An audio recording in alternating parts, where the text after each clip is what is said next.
자, 7번째는 종류라고 제가 말씀드렸죠. 종류는 뭐예요? 당연히 주식 종류죠. 주식 종류는 크게 1번 보통주와 우선주를 많이 궁금해하세요. 구별할 줄 아셔야 되고요. 뭐가 더 유리한지 아셔야 됩니다. 두 번째는 성장주와 가치주에 대해서 궁금해하세요. 성장주와 가치주의 개념 말고 또 이런 구분이 몇 가지 더 있습니다. 예를 들면 고배당주와 저배당주에 대해서 궁금해하세요. 마지막으로 대형주와 중소형주에 대해서 궁금해하세요. 이건 어찌 보면 좋다 나쁘다의 개념이 아니고 다르다의 개념인 건 분명해요. 맞다 틀리다의 개념이 아니고 다르다 또는 내가 좋아한다 내가 싫어한다의 개념이에요. 절대적인 게 아니고 주관적이라는 얘기죠. 자, 그럼 한번 설명해 볼까요? 어떤 사람들이 보통주를 더 좋아하고 어떤 사람들이 저배당주를 더 좋아하고 어떤 사람들이 대형주를 더 좋아하고 가치주를 더 좋아하고 이걸 한번 얘기를 해볼게요. 우선주는 보통주에 비해서 더 가격이 싸요. 가격이 싼 게 보통이에요. 더 비싼 우선주도 있죠? 더 비싼 우선주의 대다수는 투기적 수요가 붙어서 그래요. 그럼 투기적 수요가 붙은 우선주들은 매매의 관점에서 갑자기 막 올라가서 더 올라갈 것 같으면 관심 가질 필요도 있지만 투자의 관점에서는 사실은 투기적 수요가 붙어서 보통주보다 더 비싸진 우선주를 볼 필요는 전혀 없습니다. 통상적으로는 보통주보다 우선주가 싸요. 어느 정도 차이가 있냐? 보통주가 10,000원이면 우선주는 평균적으로 7,500원일 때도 있고 좀 높게 올라가면 8,000원일 때도 있고 그러면 10,000원과 7,500원의 차이는 어떤 차이냐? 보통주는 주주총회 의결권이 있어요. 의결권. 우선주는 의결권이 없어요. 그 차이. 의결권이 얼마나 중요한 거냐면 우리 국민 투표권이 있잖아요. 국민 선거권이 있잖아요. 선거권 없으면 진짜 기분 더럽게 나빠서 이 나라 살고 싶진 않겠죠. 나한테 선거권 왜 안 줘? 선거한테. 근데 우선주는 의결권을 안 준대. 그건 얼마나 중요한 권리가 없는 거예요. 그래서 보통주보다 싼 거예요. 의결권이 없으니까. 너 의결권 안 주는 대신 이익을 우선 배당해 줄게. 원래 배당은 이익이 있을 때만 주는 건데요. 이익이 조금 나면 보통주는 못 주더라도 우선주 너부터 줄게. 그러면 배당 입장에서는 우선주가 좋아요, 나쁘요? 대답 안 해? 수업 또 졸고 있어. 빨리 세수하고 와. 내가 보니까 지금 또 한 2만 명 졸았구만 또. 조회수 한 10,000에서 끝나는 거 아니야? 2만 명 치섭니다. 한 2,000명 졸았구만. 우선주는 가격이 더 낮으면서 배당을 우선한다. 그러면 결국은 배당 투자를 하는 사람들은 당연히 우선주를 사야죠. 한 주가 10,000원짜리일 때 또는 한 주가 8,000원짜리일 때 똑같은 배당을 받는다면 시가 배당률이 당연히 우선주가 높아요. 그래서 나는 의결권 하나도 상관없다. 나는 배당 받고 싶다. 우선주 갖고 있으면 돼요. 그래서 우리가 삼성전자나 삼성전자 우선주냐 뭐 이런 거 말할 때 배당이 베이스이고 시가 배당률을 높게 책정받고 싶으면 당연히 우선주를 사면 된다. 오케이. 자, 그다음 성장주를 투자할 것이냐 가치주를 투자할 것이냐. 네, 제가 한 달에 한 번씩 사실은 성장주에 투자하라라는 강의를 매달 올리고 있고 제 유튜브 채널에서 가장 조회가 많이 나오는 것이기도 해요. 평균 거의 10만 건이 나오니까. 그러면 성장주냐 가치주냐에서 사람들이 좀 성장주에 관심을 많이 갖고 있다는 얘기죠. 성장주가 뭔지 정확히 알아야죠. 성장주는 미래의 성장을 계속하는 회사가 성장주예요. 가치주는 현재의 가치보다 낮게 거래되는 게 가치주예요. 미래를 바라보고 투자하는 것이 주식 투자란 말이에요. 미래를 보고 투자, 아까 뭐라 그랬죠? 장기 투자, 가치의 중분, 가치가 올라가는 것을 믿고 투자하는 게 바로 성장주 투자예요. 이게 주식 투자의 본질에 가깝다고요. 그러면 가치주 투자는 뭔데요? 가치주는 뭔데요? 방금 말했잖아요. 가치주는 현재 가치가 시가총액 1,000억이어야 하는데 현재 시총이 800억이래요. 그러면 낮게 거래되고 있잖아요. 그럼 이거를 사면 25% 먹을 수 있겠네. 800억에서 1,000억까지 25% 올라야 되니까. 그럼 오른 다음에 팔아야 되잖아요. 얘는 미래의 개념이 없어요. 가치주에는. 가치주는 현재 가치보다 낮게 거래되는 거기 때문에 미래의 개념이 없어. 근데 주식시장은 미래를 보고 5년 10년 갖고 있으라면 당연히 성장주를 갖고 있는 거예요.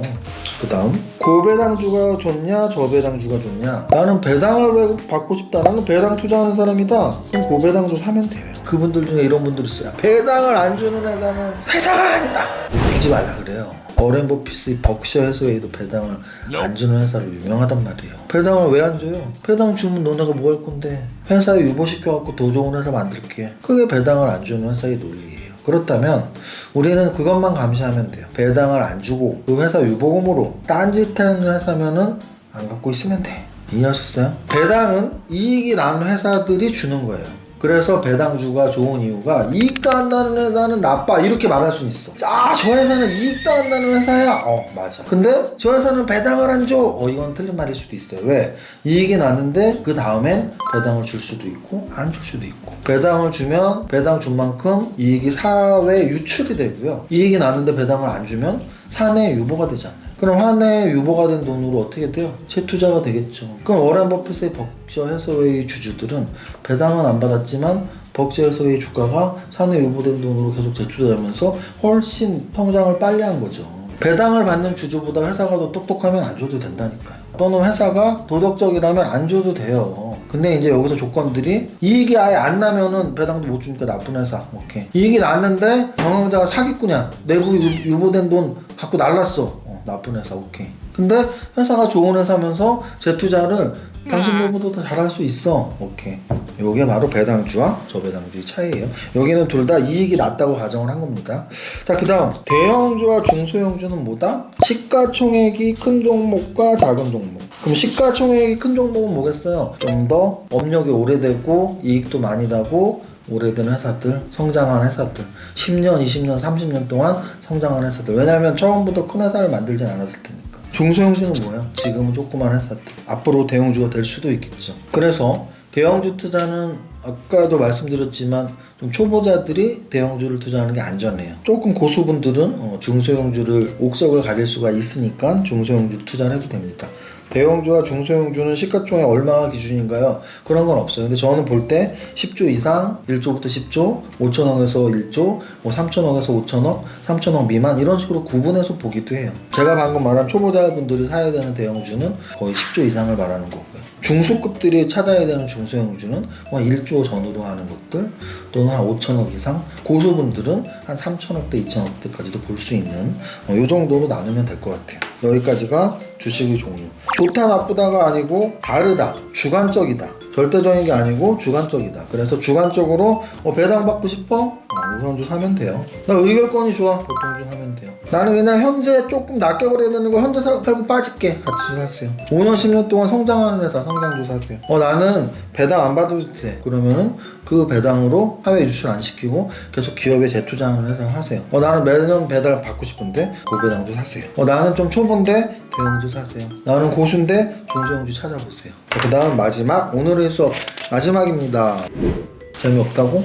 그럼 해바라기 수업 할게요. 다음에 두 번째 수업은 오늘 첫 번째 날 수업인데 재미없었으면 어떡하지? 댓글로 남겨줘요. 댓글로. 그때 오리엔테이션 때는 이거 안녕하세요 이거 한번 했었고, 근데 그건 오리엔테이션이니까 어떤 정보 전달이나 교육이 아닌 오리엔테이션이니까 안녕하세요 했었고, 오늘은 그래도 정말 내가 아는 지인 앞에 앉혀놓고 야 주식 이건 알아야 돼 라는 마음으로 진지하게 한 건데, 만약에 너무 재미없다 댓글에 남겨주세요. 해바라기 쓰고 할게. 반대로 이 정도 과외면은 진짜 공짜로 이렇게 받는 게 감지덕진데 너무 재밌고 빨리 두 번째 영상도 올려달라 댓글 주시면 또 촬영해서 열심히 올리겠습니다.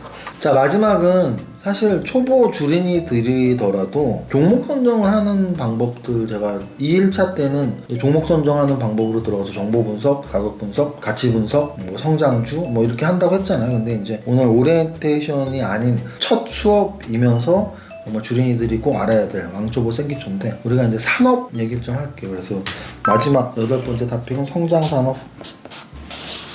그 이유는 산업이 거의 20년 만에 기술혁 신이 일어나고 있는 시대라서 4차 산업혁명. 산업을 좀 명확히 아는 게 좋아요. 종목은 2,000 종목을 공부해야 되는데 산업은 한 4-5개만 공부해도 충분하거든요. 그래서 오늘 그냥 주린이 과외 첫날이니까 아주 기초적인 한 4가지 산업만 말씀을 드릴게요. 4가지 산업에서 첫 번째는 반도체예요.